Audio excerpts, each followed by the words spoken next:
شروع اللہ کے نام سے جو بڑا مہربان نہایت رحم والا ہے۔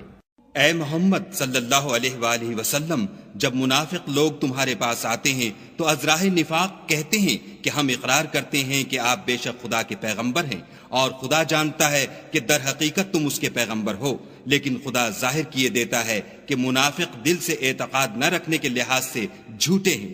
انہوں نے اپنی قسموں کو ڈھال بنا رکھا ہے اور ان کے ذریعے سے لوگوں کو راہ خدا سے روک رہے ہیں۔ کچھ شک نہیں کہ جو کام یہ کرتے ہیں برے ہیں۔ یہ اس لیے کہ یہ پہلے تو ایمان لائے پھر کافر ہو گئے تو ان کے دلوں پر مہر لگا دی گئی، سو اب یہ سمجھتے ہی نہیں۔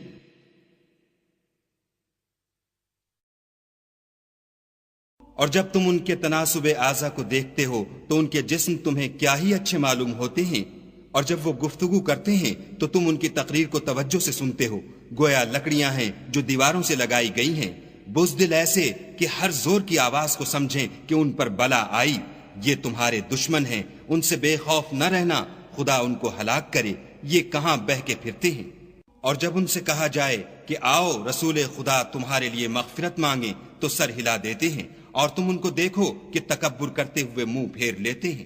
تم ان کے لیے مغفرت مانگو یا نہ مانگو، ان کے حق میں برابر ہے، خدا ان کو ہرگز نہ بخشے گا، بے شک خدا نافرمان لوگوں کو ہدایت نہیں دیا کرتا۔ یہی ہیں جو کہتے ہیں کہ جو لوگ رسول خدا کے پاس رہتے ہیں ان پر کچھ خرچ نہ کرو، یہاں تک کہ یہ خود بخود بھاگ جائیں، حالانکہ آسمانوں اور زمین کے خزانے خدا ہی کے ہیں، لیکن منافق نہیں سمجھتے۔ کہتے ہیں کہ اگر ہم لوٹ کر مدینے پہنچے تو عزت والے ذلیل لوگوں کو وہاں سے نکال باہر کریں گے،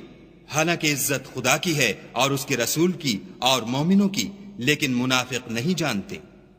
مومنوں، تمہارا مال اور اولاد تم کو خدا کی یاد سے غافل نہ کر دے، اور جو ایسا کرے گا تو وہ لوگ خسارہ اٹھانے والے ہیں۔ اور جو مال ہم نے تم کو دیا ہے اس میں سے اس وقت سے پیشتر خرچ کر لو کہ تم میں سے کسی کی موت آ جائے تو اس وقت کہنے لگے کہ اے میرے پروردگار، تو نے مجھے تھوڑی سی اور مہلت کیوں نہ دی تاکہ میں خیرات کر لیتا اور نیک لوگوں میں داخل ہو جاتا۔ اور جب کسی کی موت آ جاتی ہے تو خدا اس کو ہرگز مہلت نہیں دیتا، اور جو کچھ تم کرتے ہو خدا اس سے خبردار ہے۔